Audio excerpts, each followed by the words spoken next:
about the real meaning, the semantic and the pragmatic meaning of Ahlul Sunnah wa Jama'ah. Allah is the only one that can create. Tell them who created heaven that He reveals. He revealed to His messenger Muhammad. If you want to be a successful human being, it will be from the bottom of your mom. If you want to be a misfortune personality, it will be from the bottom of your mom. And the books He reveals before Him, to the messengers before Him. He who disbelieve in Allah and His angels and His books and His messengers and the last day, that person has gone astray. Assalamu alaikum wa rahmatullahi ta'ala wa barakatuh. Wa alaikum assalam wa rahmatullahi ta'ala wa barakatuh. Listeners at home, you are welcome to your program, Sheikh Ramadan Islamic Foundation, with Imam Junaid Abdul Qadri and Imam Sheikh Mustafa Ramadan Al-Sharif. Right, this program is centering on Maulana Sheikh Ibrahim Saleh. We want to bring Maulana close to the entire Ummah in our noble country, Nigeria. You know why? Because if you don't know something, you will not know its value. And if you don't know its contribution to its religion, you will not know how much he has done in terms of mentoring, in terms of scholarly activities, in terms of acceptability, and in terms of mutual intelligibility. For this, the program will be running every week, Bikudratullahi. Every Friday, you shall be seeing us on social media, conventional media, any form of media that you can lay your hands upon.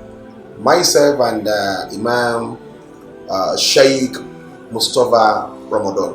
So inshallah today we will talk briefly. You know me, Imam Junaid Abdul Qadri.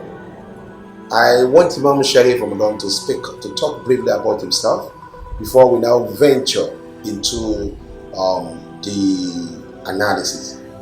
أعوذ بالله من الشيطان الرجيم. بسم الله الرحمن الرحيم. الحمد لله رب العالمين والصلاة والسلام على أشرف المرسلين سيدنا ونبينا محمد وعلى آله وصحبه وسلم. My name is Mustafa Sharif Ramadan, born in Maiduguri and brought up there. I did my early primary schools there in Maiduguri, Ma'had al-Irshad al-Tawjih al-Islami. My secondary school is in Al-Kanami, Islamic College of Islamic Theology, and then my university too is University of Maiduguri, and I did my masters in Jamiat al-Wifaq in Niger. Yes, I'm doing my PhD now. Alhamdulillah Rabbil Alameen. So somebody who does not have something cannot give it out. We have brought somebody who is loaded, who is well equipped, and has the readiness and willingness to talk about Maulana Sheikh Ibrahim Saleh. Sheikh Ramadan, let's go straight into the personality of Maulana Sheikh Ibrahim Saleh. What can you say about his person? Allahu Akbar. أعوذ بالله من الشيطان الرجيم. بسم الله الرحمن الرحيم. السلام عليكم once again. شيخ الإسلام وسعادة الأنام مولانا الشيخ المربي صاحب الوقت الشيخ الشريف إبراهيم صالح ابن يونس ابن محمد الأول ابن يونس ابن إبراهيم ابن عبد الملك ابن عمر الحسيني رضي الله عنه. Sheikh was born in a village called Iredibe. It's under one of the villages in Borno State, under Dikwa. I think it's Mayo 1938. The village is in Dikwa, Borno State, Nigeria. Sheikh has started his early education, I think, with his father because his father was a Goni, a sheikh. He has his own madrasa teaching Quran. He started with him, and after the demise of his father, he forwarded his education in the same village, and then after memorizing the Holy Quran, he moved back to Maiduguri. Then he started his remaining journey for education, inshallah. So Maiduguri back to Maiduguri, inshallah, and from Maiduguri to the entire world. Inshallah. That's our eminent Sheikh Maulana Sheikh Alhaji Ibrahim Saleh. Inshallah. That's a synopsis of his educational background. Then, what can you say about his academic achievement? Wow. For the academic achievement, Sheikh has a lot to give the world. For the mu'allafat, Sheikh has written a lot. Sheikh has written a lot. I think the published ones are more than 400. Yes, in different aspects of education. In tasawwuf, hadith, fiqh. He has all sorts of books. To be precise, I think, can we go to the first question and then enter into this one? Because I think this one we can even give it an episode on its own. Okay. Yes, because the books we can start them and give them. Okay. Yes. Then let's go to his students and mentees. Wow. Those that have benefited from him, he benefited from him. Yes. And those that also benefited, and where they are occupying now. The people that Sheikh radiallahu anhu benefited from, mostly beside the ones in Borno, because when he came to Maiduguri, he started with Sheikh Al-Qadi Abani. He started his early education with him. Then for the international ones, I think he started with Sheikh Hassan ibn Ibrahim al-Sha'ir. That's a popular Imam in Medina. Then I think we have Sheikh Abu Bakr Atiq of Kano. Yes, he did a lot of this thing with him. We have Maulana Sheikh al-Islam, Sheikh Ibrahim Inyas al-Kawlakhi. We have his Khalifa Ali Sisa. We have Sheikh al-Husari of Egypt. And we have Muhammad ibn Muhammad al-Shanqiti. That's in a nutshell for the time being. But we can elaborate them. There are many. Yes. And for the ones who benefited from him, let's say you mentioned now are those Sheikh who benefited from. He benefited from them. The other time, I think I heard you talking about Sheikh Gibrima. Yes, he visited Sheikh Gibrima then when he wanted to go to Kano. So he stopped there in Guru, and he attended his classes, though the language they are using there is their language, and for him to divert him from that language to Arabic because of plenty students, and so Sheikh decided to proceed to Kano to come to Sheikh Abu Bakr Atiku and Malam Mifula in Kano. So he came there and he benefited from them there. Yes, that's fantastic. Yes. Then who are now his students and his mentees? Wow, Allahu Akbar. There are many. There are many. To be precise, the scholars that are his students that have become something now in Nigeria, there are many. There are many. Let me start with the closest one here, the Chief Imam of Abuja Central Mosque, Professor Ibrahim Makari. Then we have, there are many. We have Professor Jidda Hassan, that is of University of Maiduguri. we have the Chief Judge of Maiduguri, that is Qadi Ramat, Umar Ramat. We have Abu Bakr Imam. We have them. There are plenty. For the international ones, let's say we go to Chad, Republic of Chad. We will see almost all of them. All of them from all the Majlis Al-A'la, the Shura Al-Islamiyya.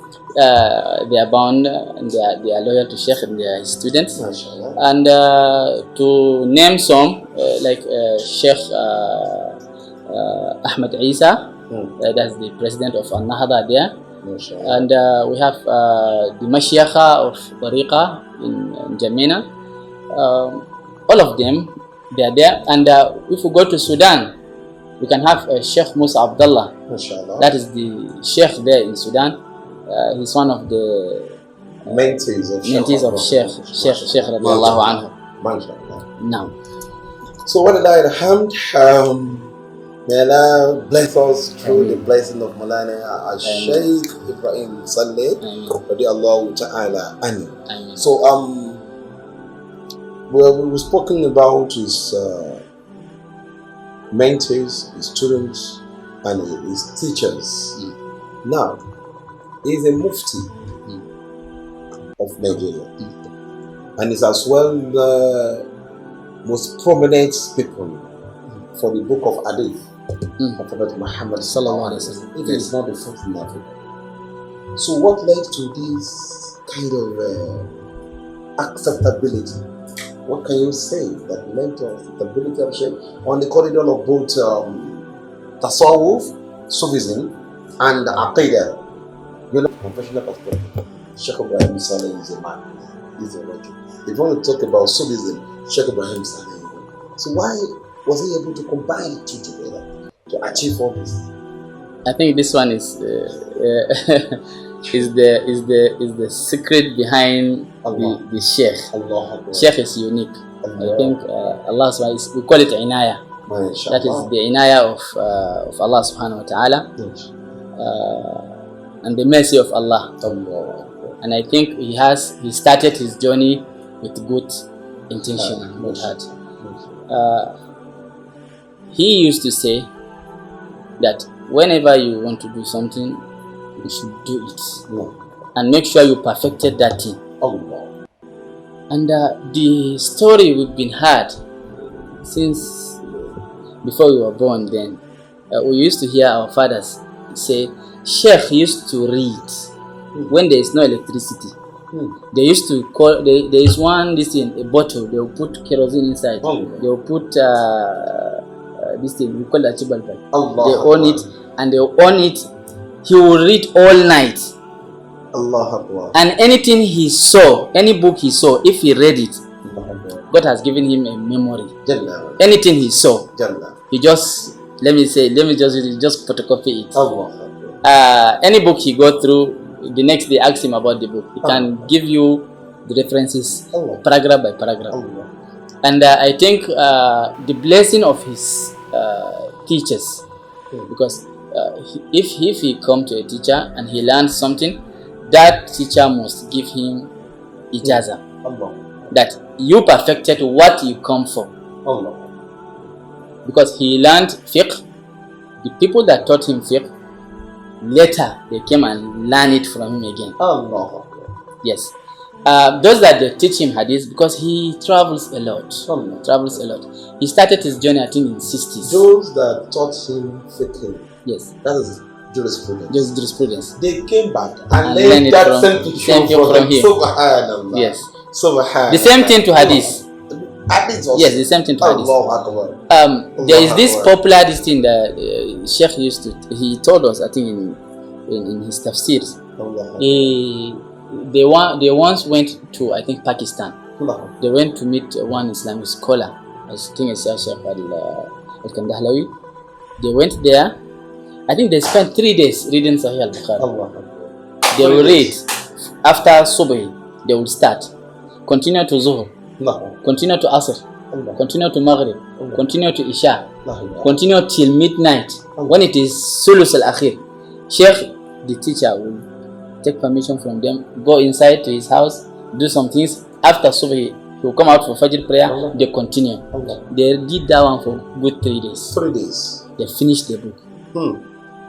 So he travels a lot. I could remember the first travel, I think, is in 1958, I think. He went to Egypt. Then, the transportation is hard for you to move from destination A to B. But see this, at that time, he moved from Maiduguri, followed all through Cameroon, Chad. He went to Sudan. From there, he entered Egypt. For somebody who lived in a society that is very, let me not use the local, but it's not exposed. Arab. They are isolated with their sheep and camels and cows, with their cattle, sighted aside, just reading, doing their basic education, and somebody will just come out of them like this and move to the extent of going to Egypt at that time. I think it's inaya. Yes, it's the inaya that starts and ends. Alhamdulillah, for you out there that want to know how to start something, the first thing you should learn is how to start and how to perfect it. Everything needs perfection. And the second thing is your intention. Every activities, every endeavor is supported with the intention. That is the essence of Maulana Sheikh Ibrahim Saleh. Now, Maulana Sheikh Ramadan Asharif, please can you give us a brief analysis about his achievement in terms of Masajid and Madaris and Sawaya. So, how far has it gone in terms of, because we are talking about him now. All those mentioned are what we'll be talking about him tomorrow. Inshallah. After all of it. Inshallah. So, inshallah. how far has it gone in that? That one too is a very huge question, and I think this too we can have a special episode on that. But let me just give a brief saying about it. First, I think in Abuja here, Sheikh has started the past 3-4 years. He started his Sheikh Sharif Ibrahim Saleh Islamic Center here in Abuja. And I think the work, they are doing a great work there, and I think, let me not just say 70% completion of the center. The center comprises of a mosque, a school, and a guest house, and I think an institute where African and international scholars can come and be trained there. They can be trained as imams, and we have his center that is in Maiduguri, the Zawiya, the one in Gonge. I think that one, it has a mosque too, and a school, both primary and secondary, teaching both Islamic and Western education. And Sheikh has, I think, in every state where there is murid, all his muridun, they have their own mosques and centers with their schools and following the teachings and the syllabus of Sheikh that he put on, and they are following the Sunnah, inshallah. And internationally, you can talk about Chad, Niger, Cameroon, Central Africa, Sudan, Egypt, Morocco, Libya. You can go to the extent of Oman, United Arab Emirates. You can go to Saudi Arabia. You can go to Malaysia, Pakistan. You can talk, and they are on and on and on. Alhamdulillah, Rabbil Alameen, wa salatu wa salam ala ashraf al-mursaleen. In conclusion,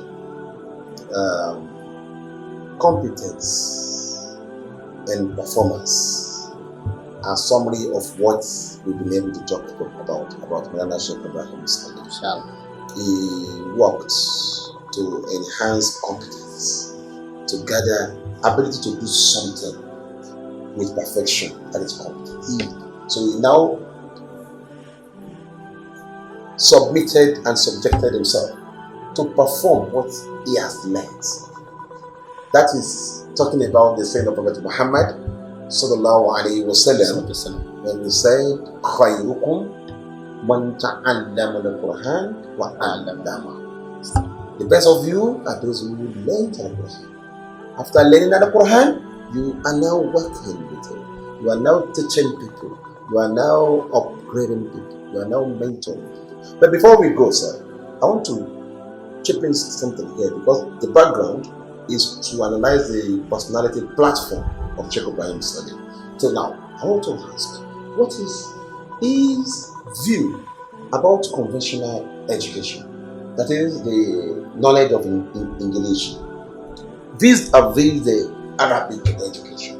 Because the world we are seeing now is the world that wants to merge the two together.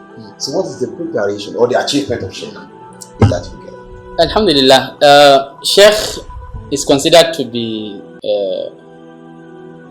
open and well educated because he descends from a community where they believe only in Islamic teachings and studies. Sheikh has this in mind. Then that's why he initiated his school, An-Nahda Islamic, An-Nahda Primary School and An-Nahda Secondary School. That school comprises of both the Islamic and the Western education. His products, the first batch of that primary school, they are the professors now holding the chief judge now in Maiduguri, the professors holding the University of Maiduguri, the University of Yobe, University of Kano, University of Abuja. They are the one. They are the first generation, the first set of students. So this to tell scholars out there that before you commence the work of dawah, you need to be well equipped, well educated, and from all facets of knowledge. Mutual intelligibility is required. If you have these, you will be able to implant knowledge in your mentees. We are going to stop here today, and before July, we shall continue tomorrow. We shall continue next episode before July. My name is Imam Junaid. I've been discussing with Molaya Sheikh Mustafa Sharif Ramadan. Jazakumullah khairan for being with me. Thank you. Mashallah. See you next time. Wassalamu alaikum wa rahmatullahi wa barakatuh.